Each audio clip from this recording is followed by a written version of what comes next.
Good evening. Tonight we're going to be speaking about the most difficult topic, the most talked about topic, the least talked about topic, and it's called relationships. How do you create a real foundation for a relationship? Today we live in a period of time where the rate of divorce is so great and it's so easy. People just don't want to get married anymore. Why get married when you could just have kids by yourself and not have the burden of a husband? This is what one lady once told me. Why go into the trouble of investing and maybe finding out things about the person you're with that might displease you? In a generation where we go from iPhone 8 to iPhone 10 in less than 2 years, maybe this is the way we look at relationships as well. And an iPhone and a relationship cost about the same thing today. So we get rid of it very quickly. In a generation where we stopped understanding what a relationship is, because most of our relationships are behind the screen, are filtered, are re-edited, are deleted for me, deleted for everybody, deleted, and so on and so forth, where we are influenced by everything that we see around us. What exactly defines a healthy, good relationship? What are the true needs of a man and a woman? So, this is a very complicated issue. We have to understand, first of all, what is the purpose?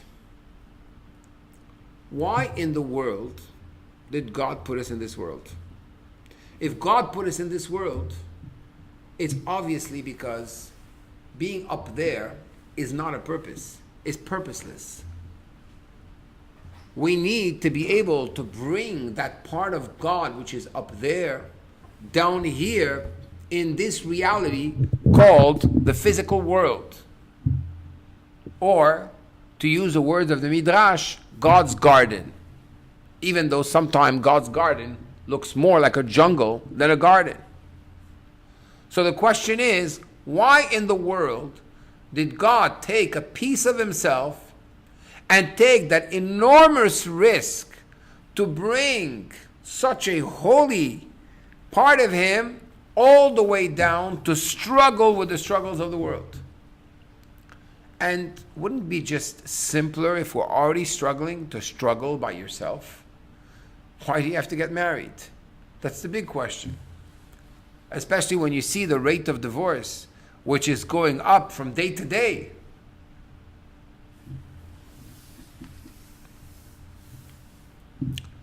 The purpose of man is not to be an angel. If God wanted angels, he's got myriads of angels. The purpose is to be able to have a life force which is godly inside a physical body, and to be able to transform, elevate, refine the different character traits that we have, to be able for that soul, for that godly essence inside of us to shine through us. Our purpose is to become godly in a physical body. There's a verse from King David. Ki mimcha hakol umiyadcha natnu lach. God, everything comes from you. And from your hand, we gave it back to you. I remember when I was in yeshiva in Israel, I was 16 years old. And my father, he should live long and be well, used to send me an allowance, $100 Canadian. And I would send him, on his birthday, I would spend $40. Send him a nice card. At the time, we actually wrote with our hands. and we bought a card, and I would send him a little present. He would get the present. He would be excited. Of course, I knew the next month I would get more money, but anyways, that's the side issue. The most important here is that at that moment, my father had nachat for me, had pleasure. What was his pleasure? His pleasure is not that I told him, Daddy, this month, don't send me 100. Send me 60. Keep 40 for yourself. That's no pleasure. The pleasure is when I become the owner of something and I recognize that it's not mine. Ki mimcha kol, from you, everything is from you. Umiyadchan, from your hand, basically, I'm just giving it back to you. I'm learning the lesson to be selfless. So God gives us a soul in a body. He gives us the capacity to see, to hear, to speak, to walk, thank God, to eat, to enjoy, and to really enjoy the whole world. Like a king. God created the whole universe and created man at the end of this whole process in order that, as our sages teach us, there should be a Shulchan Aruch, a dress table for him to enjoy. If a person behaves like a man, then he can eat, sit at the table and enjoy. If on the other hand, man doesn't behave the way he's supposed to, we tell him it's not that everything was created for you. Afilu yitush kadmech. Even a mosquito that sucks in and doesn't even relieve itself, give out, has been created before you. So from here, what do we see? We see the purpose of man in this world is to become selfless.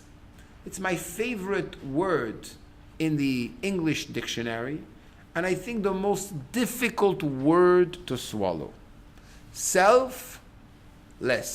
One second. It's two opposites. Self is me, myself, and I. Less, what part of me should be less? I am I. The world was created for me. So, already at a very young age, few days old, we have this extraordinary power. Imagine 30-year-old parents which have this little baby, and that baby just does meh, meh. 1 second, it's 2 o'clock in the morning, and the mother just gave birth 2 days ago. What chutzpah do you have? What type of nerve do you have to wake up your mother at 2 o'clock in the morning because you feel hungry? And he goes on, and suddenly he is the center of the earth. You grow up into this egotistical, self-centered little child. I wake up my mother whenever I want, a little wham, and right away she's there. Right? My father obviously is sleeping through it, because I won't tell you what happened with me. Right? The first child, I woke up the first night, and afterwards, that's it. Anyways, but let's not go there. I don't want to put salt on wounds, which were still not repaired. Anyways, so what happens is, we grow up in the nature of man is everything was created for me. You are here to serve me. Society is here to serve me. What's with me? What am I going to get out of this? That's the nature of man. So you have that type of physical, very anchored into oneself's ego person. And on the other hand, you have this soul which has absolutely no desire at all to be here.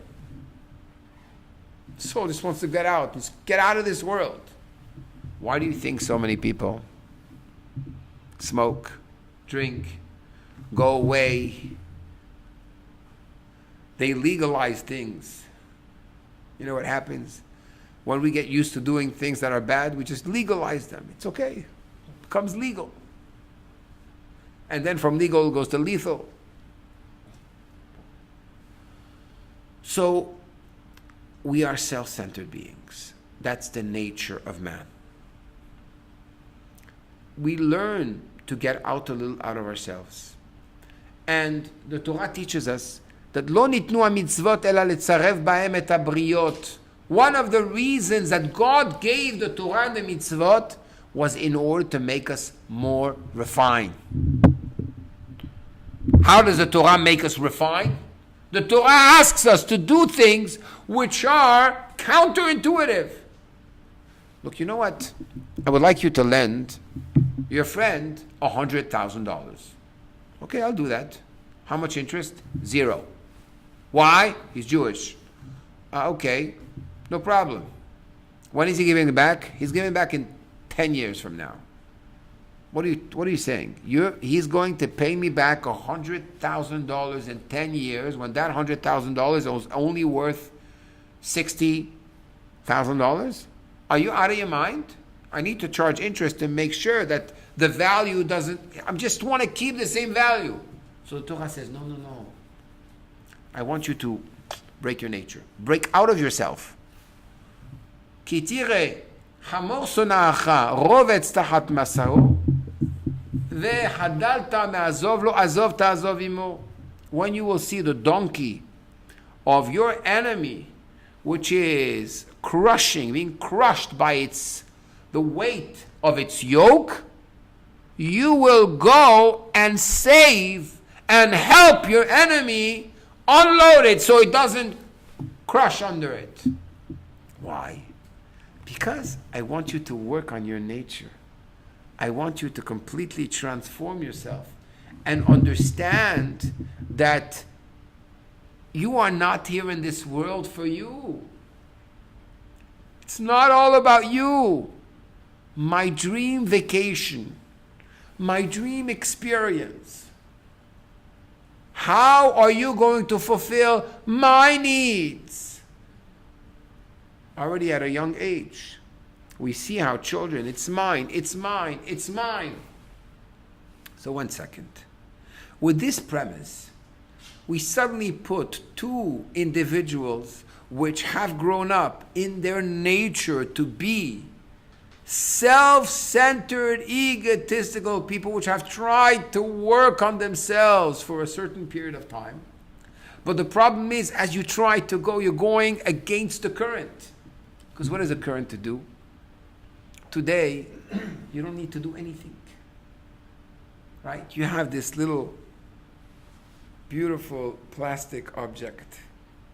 And suddenly, as King David says, Nafshi bechapi tamid, my soul is always living in awe and trepidation.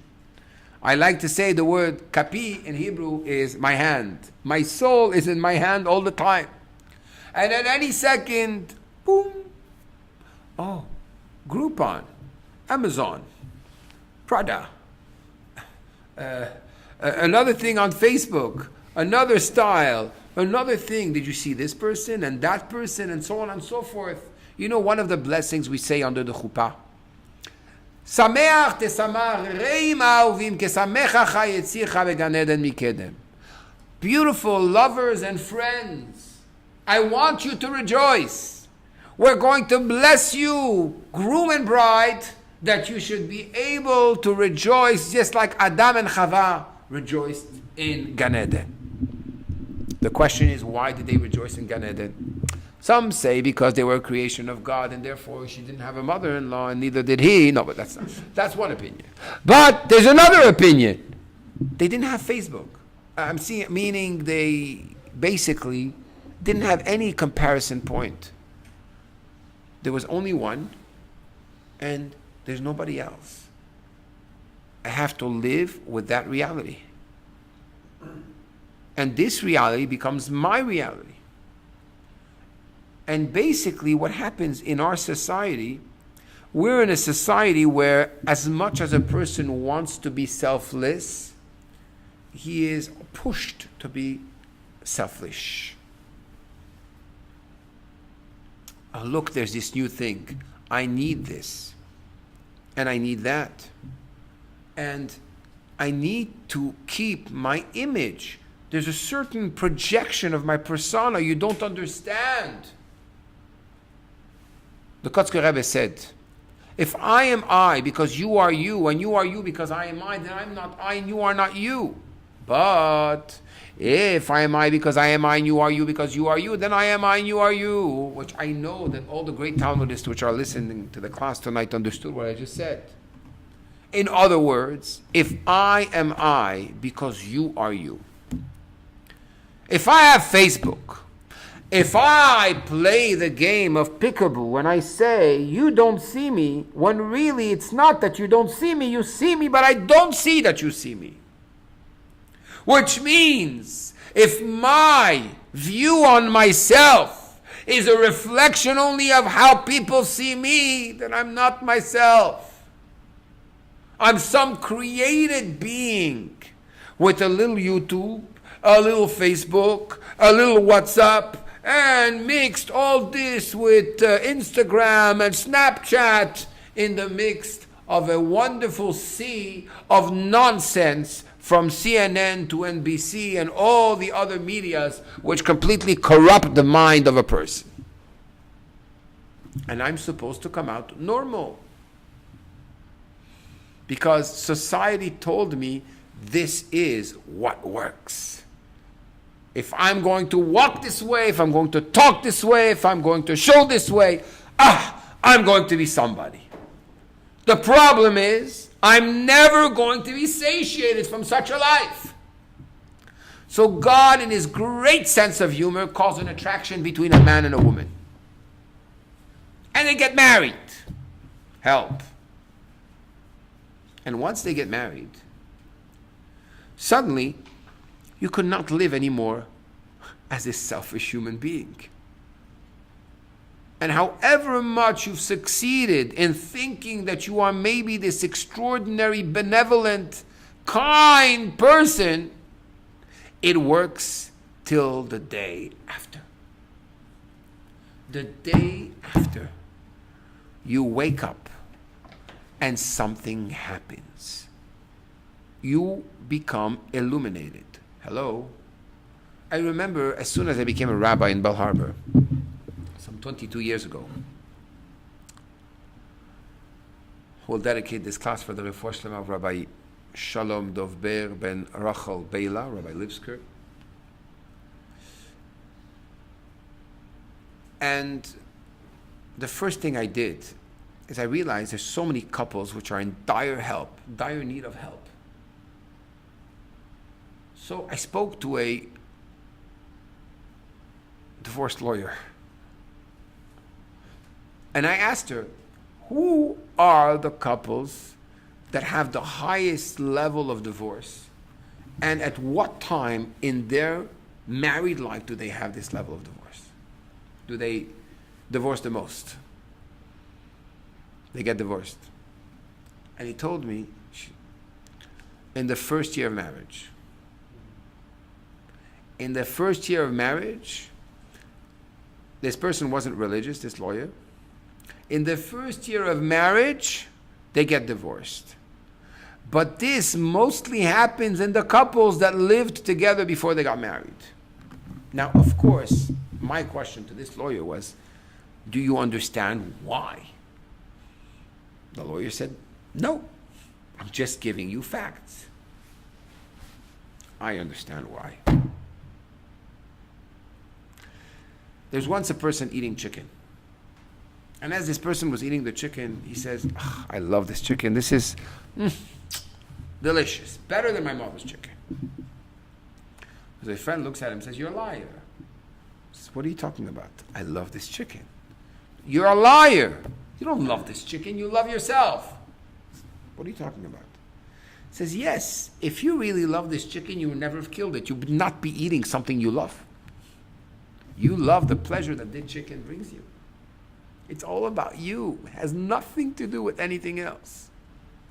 Of course, any time of the period that a person, a couple, is living together before marriage, it's all about, I still need to prove myself to the other. And therefore, I'm going to be at my best. I'm going to do my best. I'm going to speak my best. I'm going to, and so on and so forth. Till I finally signed that contract. I got married. You know, it's just like when some kids become bar mitzvah.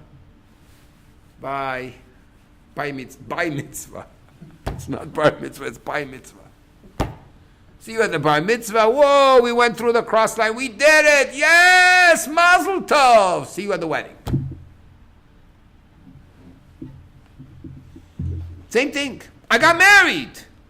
Now, you're mine. I don't need to prove myself to you. Now I feel much more relaxed.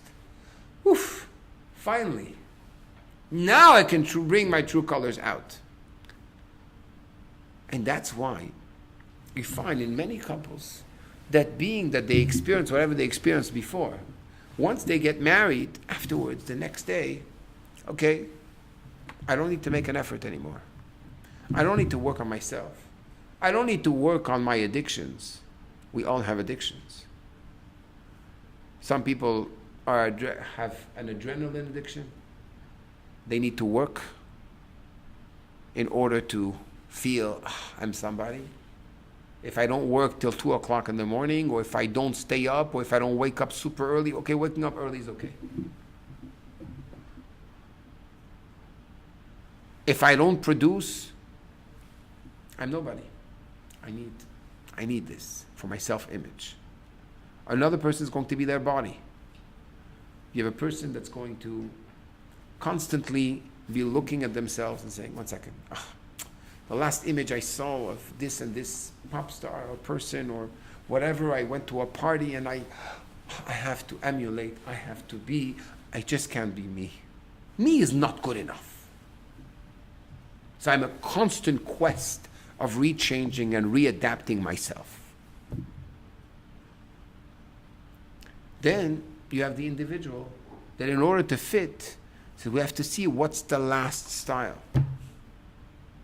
What's the last style? I was speaking the other day. I had a lunch meeting with somebody. I asked him, what do you do for a living? He says, we have a company.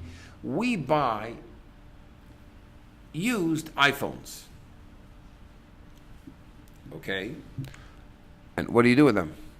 He told me, we resell them in Europe. Okay, so you have so many people which are wanting to buy iPhones. Says, yeah, the demand is tremendous. But you have so many people that get rid of their iPhones. Says, absolutely.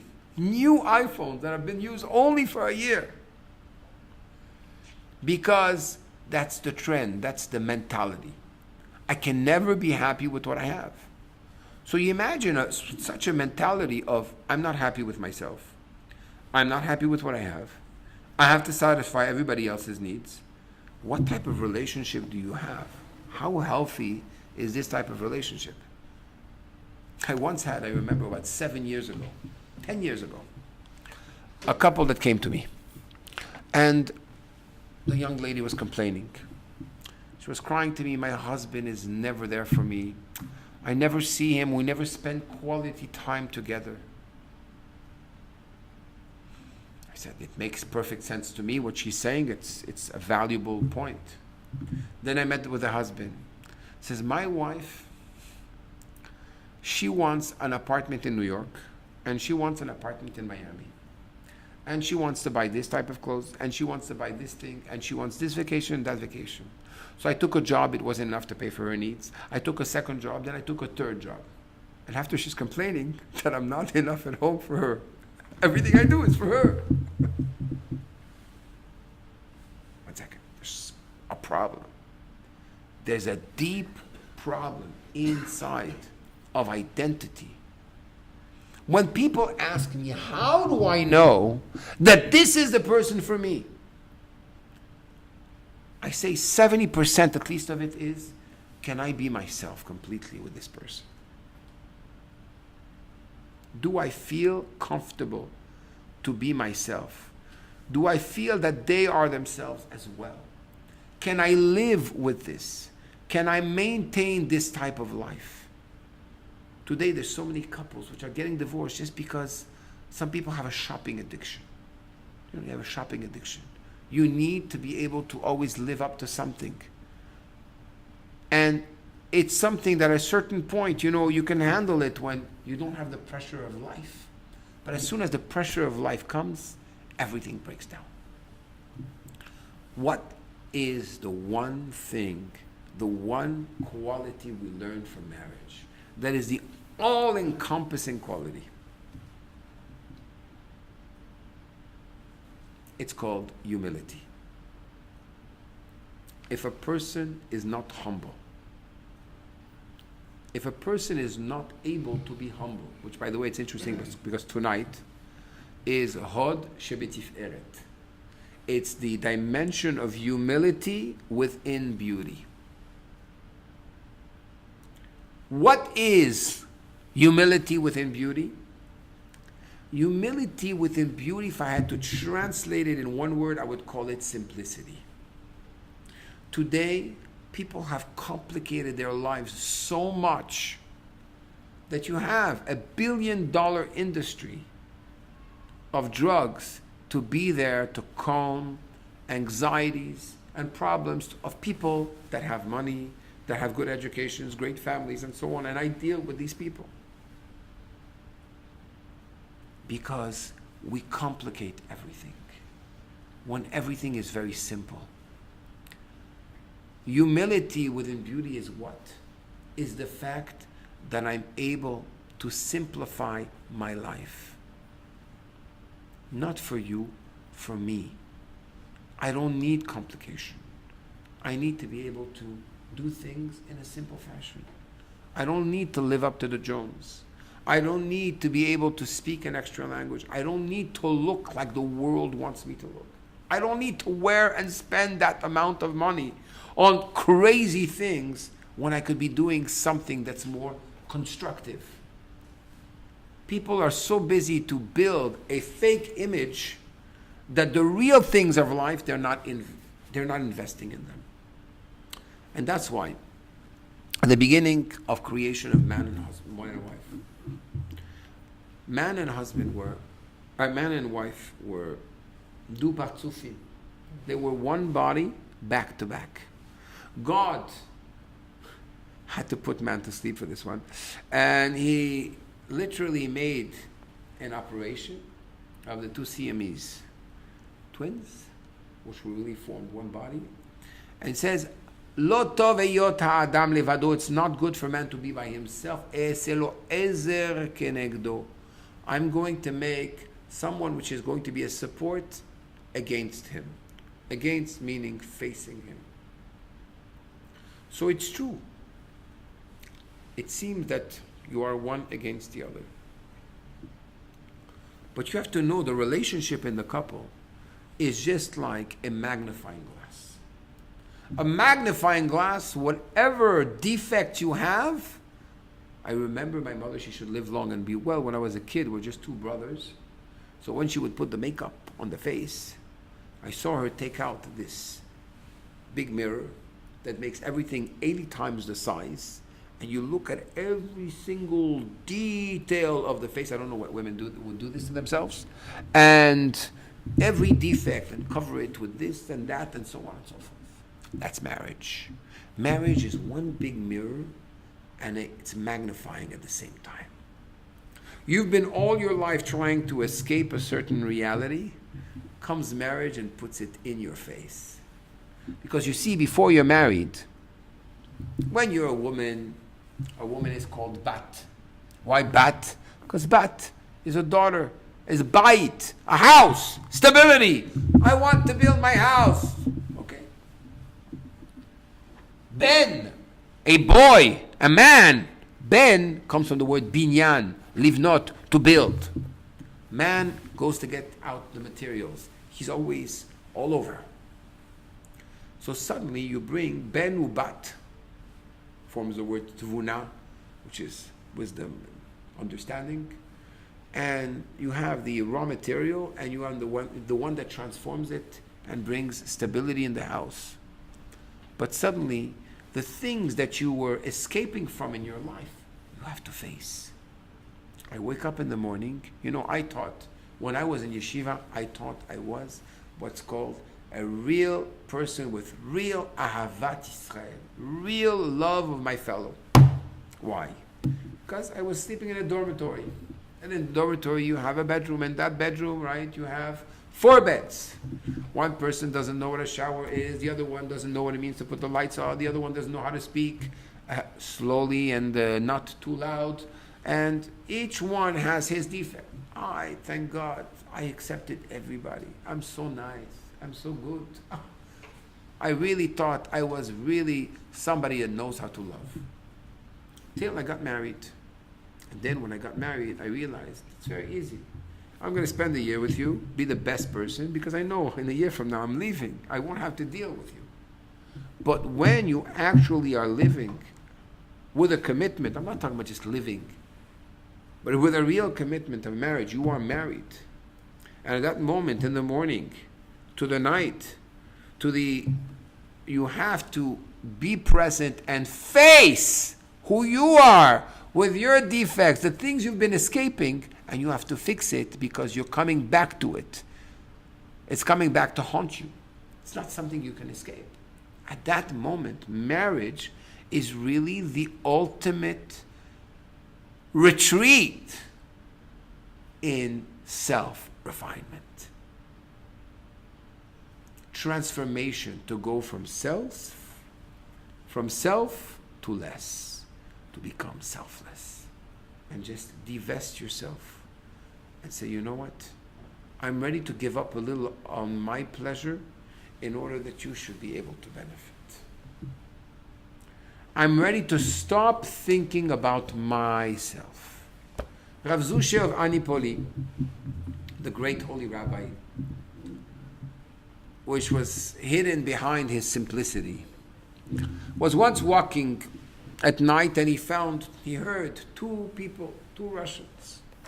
One speaking to the other, says to the other, Max, do you love me? Says, Ivan, of course. Da. Yativ Yaliblu.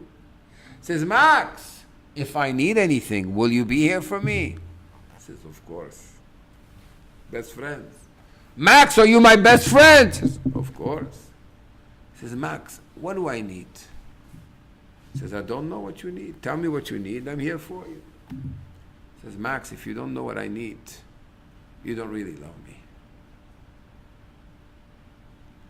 From this, Rav Zusha of Anipoli, which everything that he heard, he knew it was a lesson from God, because the things that he didn't hear, he knew he didn't need to hear. But if he heard something, it was a message. And he said, now that day I understood what love is. Love is not what the world says. Love is that I need to not only show love, I need to think of the needs of the other. I need to think out of the box called me. Once I do that, once I give up, once I go through this, not 12-step program, but a lifetime program called marriage, I divest myself of all this selfishness. Because you have things that shine, but they're not nice. Something which is acquired for self-purpose doesn't have the real value. The pleasure, the real pleasure of a father is what? When you see a child that says to the other, here, it's yours. That's the pleasure. When a person is able to give up on his own to be able to help, and nobody else will know but Hashem himself.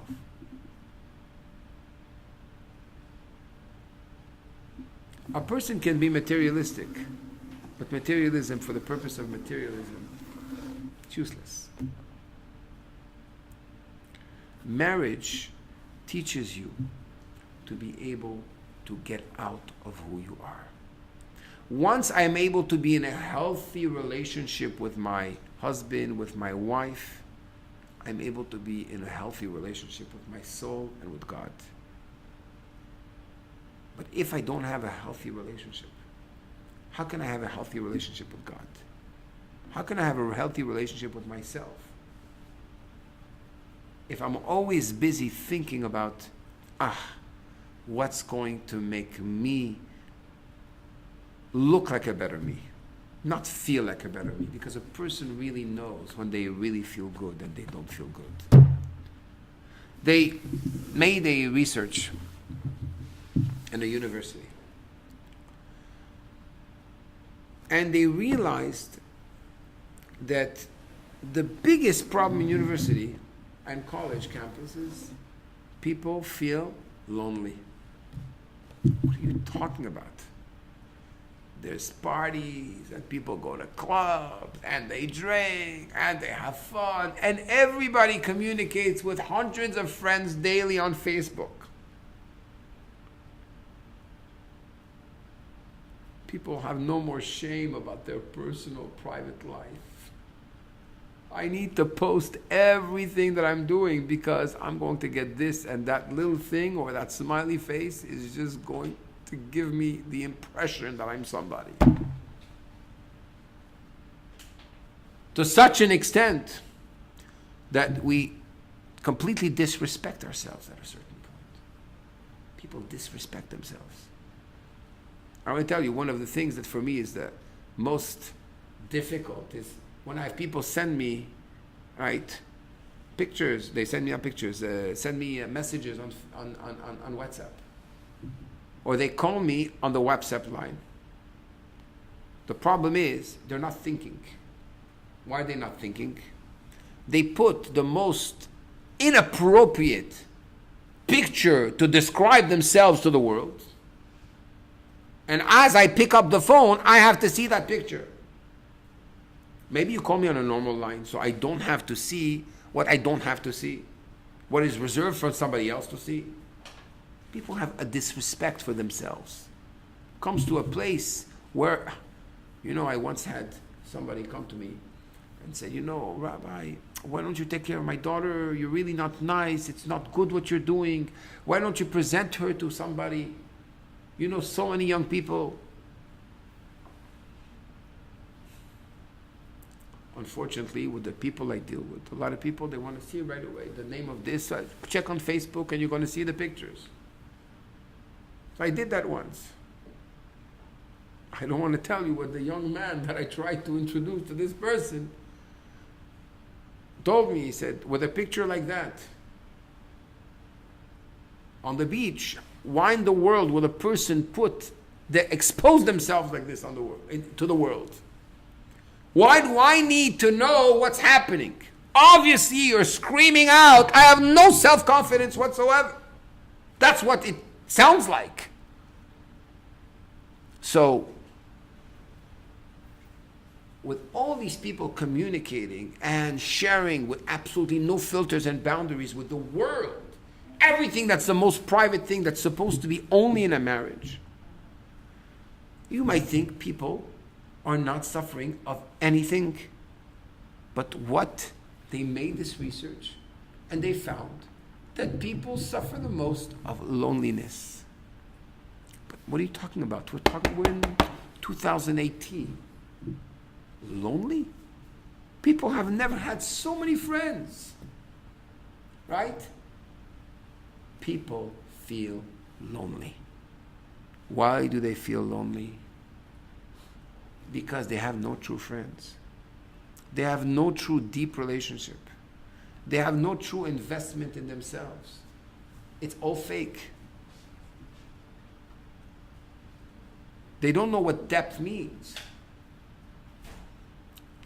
Or they forgot what depth is. So they found, after this research, what is the thing that makes the people the most happy? What brings true joy and true happiness to a person?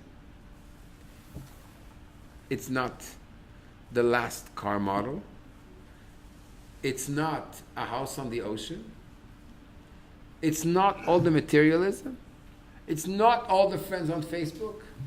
It's whenever they do something that's out of their nature to be selfless and good and kind to somebody. when you contribute to something which is greater than you, at this moment, you are starting to have a good, healthy relationship. Unfortunately, for a lot of people, that's not what it is. They go into marriage thinking, what's in it for me? And these types of marriages end up a disaster.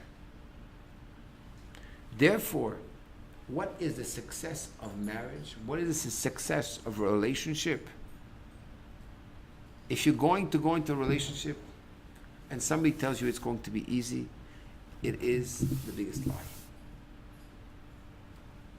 Because if it was easy, you would have been already repaired, and most probably God would not need you in the world anymore. The fact that it's going to be difficult, and you have to work on yourself, and you have to change your nature, and you have to commit to something which is outside of yourself, that is actually the aspect of what we speak about tiferet. What's tiferet? Tiferet is the unity of both, of two people. 1 + 1 = 3. I'm greater than myself. I'm out of myself. I have my individuality. I have what I have to work on, but I'm going to work at it with you. And together we're going to create this beauty, which is at another level altogether. So Bezrat Hashem Yitbarach, as we stand in this week of Tiferet, the week of synergy, harmony, good, balance, let's think to ourselves, when is the last time I did something completely out of my nature for somebody else? And maybe for somebody that I'll never see again. When we're able to do that, and when we're able to think in these terms, before we speak, we think twice. Before we judge, how much more so? And slowly but surely, even when we are by ourselves, because the whole foundation of a good relationship is trust. Even when you're by yourself, you know that this is something the other is going to dislike. Just for that reason, even when I'm by myself, I'm not going to do it. The ultimate type of selflessness. A selflessness that nobody else is going to know about except you and God. So I'd like to finish with a story. The famous story.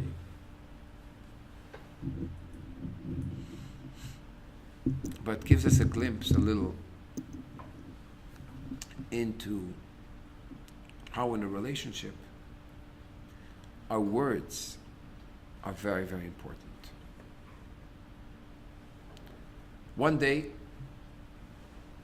there's this man, he used to always criticize his wife and say nasty words. You're this and you're that.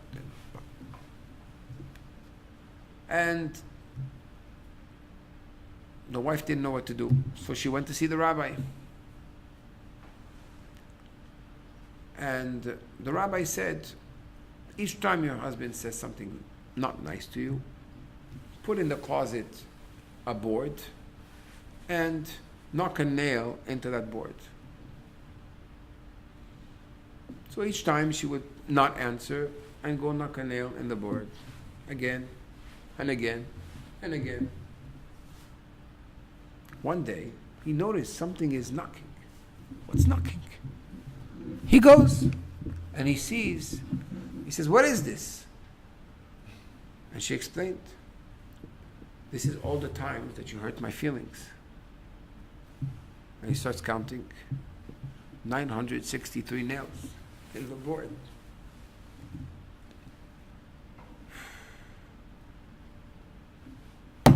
Doesn't know what to do.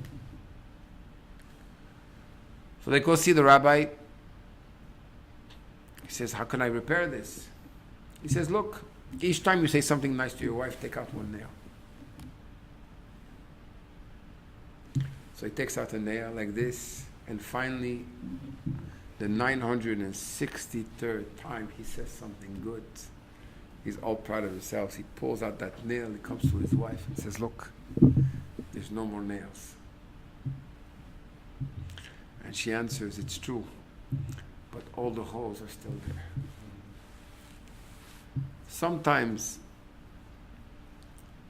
we don't have to speak to hurt somebody else. Our attitudes, our way, our lack of consideration, these are more refined ways to become selfless. When we don't have that, we hurt somebody, and sometimes that hurt is very, very difficult to repair. So next time we act a certain way, let us think that not only the people of the outside which don't care about you need to have that attention and that care and that selflessness, but the people which are the closest to you are the ones that need it the most.